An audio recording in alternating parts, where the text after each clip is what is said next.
Okey, jom kita tengok macam mana nak connectkan kita punya kod PHP yang kita belajar sebelum ni dengan database. Okey. Sebelum tu kita kena start dulu kita punya server database. Okey. Tadi saya dah startkan Apache dan juga server database kita MySQL. Okey, kemudian kita boleh pergi buat folder yang baru. Saya buat nama PHP underscore 5. Okey. Dan macam biasa saya create satu file nama dia index.php. Dan saya akan edit terus file ni.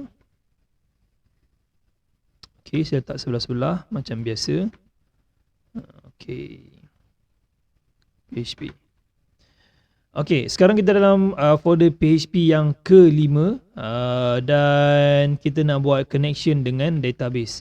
Okay, sebelum kita nak connectkan kod dengan database, kita kena create dulu database tu. So macam mana nak create? Okay, saya buka satu tab baru, besarkan dia dan kita pergi localhost php myadmin. Ini by default kalau dah start MySQL, dah start Apache memang akan ada. Okay, tunggu sekejap, dia akan agak lama. Okay, so sekarang kita ada beberapa database. Sebelah kiri ni adalah database, sebelah kanan navigation, yang atas ni adalah dia punya function-function yang kita boleh buat lah. Nak import ke, nak export ke, ataupun ada apalah statistik dia. Okay, untuk create new database, dari sebelah kiri ni tekan new. Saya letak let's say database of sekolah. Okay, kena ingat database ni dia sebenarnya dia structured tau. So maksudnya kita kena, dia ada struktur dia. Satu database dia boleh ada beberapa table. Table ni kira list lah. Contoh kalau kata dekat sekolah ada list of students, so kita buat nama table students.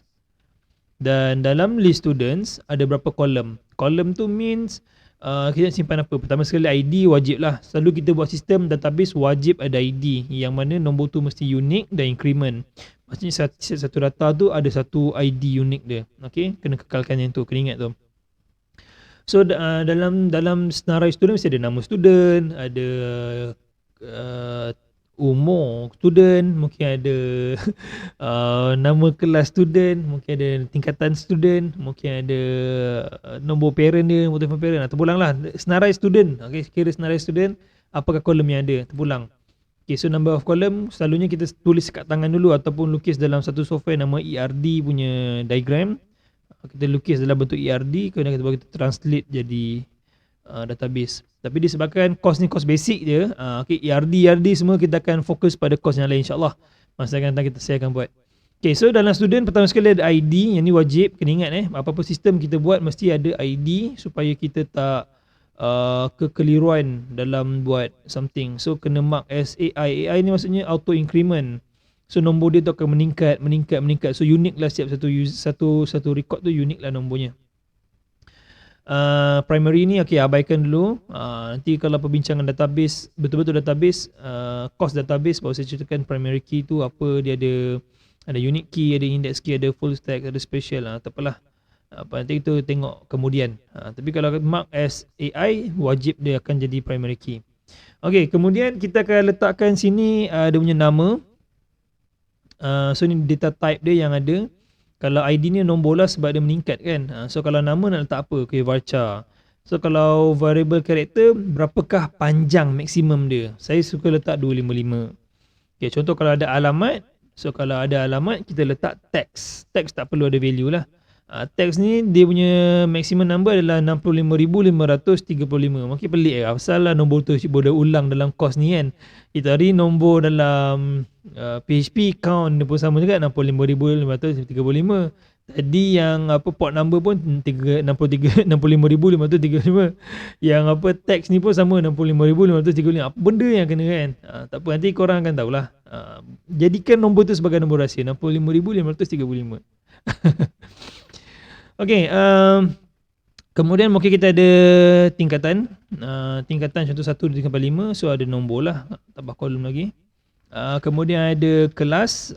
Kelas mungkin variable character lah. Mungkin kelas amanah, kelas bijak, kelas cerdik, ABC kan. Kelas dedikasi, kelas efektif. Terpulang lah. Kemudian dia mungkin ada Cukup lah kot. Contoh je kan, ada ID, nama, alamat, tingkatan dan kelas. Cukup lah tu. Okay. Saya tekan invalid value. Dia lah, sebab kita dah tambah kan. Boleh cancel tak Tak boleh. Okay, kalau tak boleh, kita tambahlah satu lagi last nombor IC. Mana budak-budak ada IC ke? Mungkin tak ada kan. Pakai nombor telefon lah. Nombor telefon selalunya takkan lebih daripada 12 karakter. Kita tak 15 lah. Invalid value length kat mana Oh, variable character tak ada. Okay, sorry. Okay. So kita ada satu table student. Yang ni lah bentuk dia. Dia patutnya ada data. Kalau ada data dia jadi list lah. Macam Excel tu kan. Tapi dia lebih structured lah. Dia ada fixed punya format. Okay. So cerita dia macam mana kita nak daripada database ni dengan kita punya code PHP macam mana nak insert masuk dalam, macam mana kita nak delete, nak update, nak tukar dan sebagainya.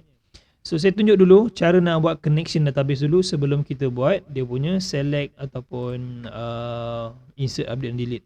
Kita panggil sebagai CRUD.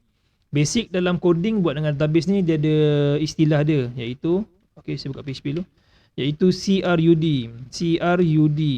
C tu means create.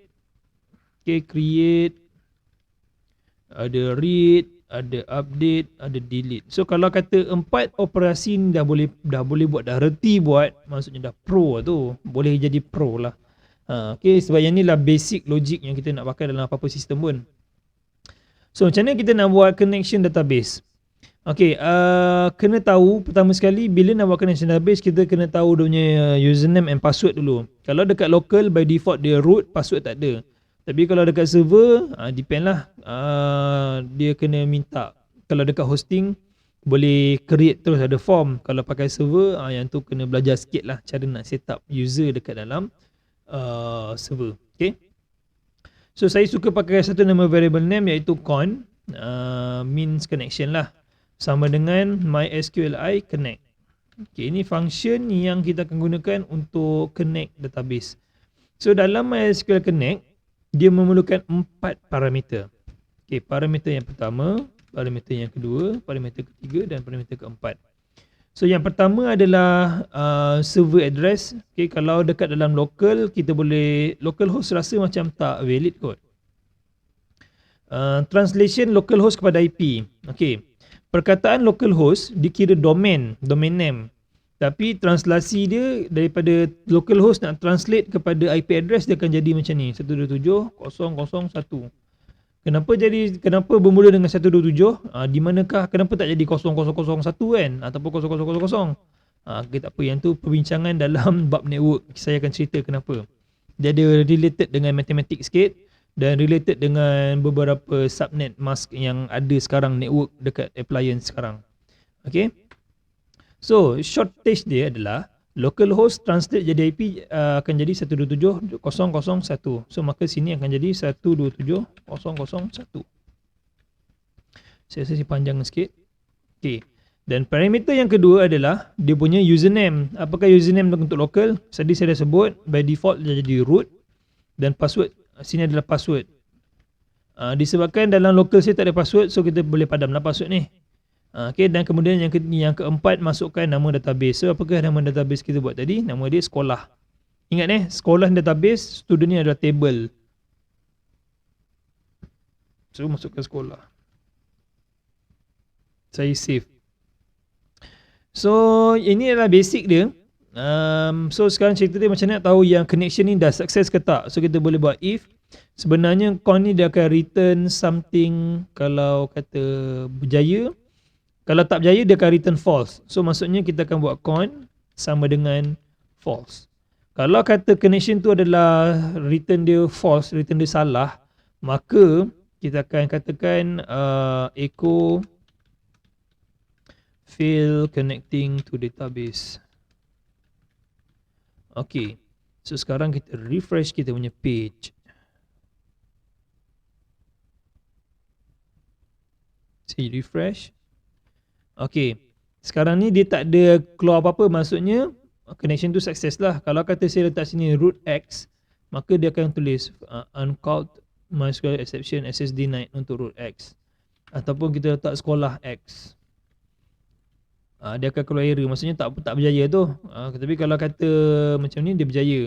Kalau kata server tu yang tak ada, let's say letak 1.2, saya refresh.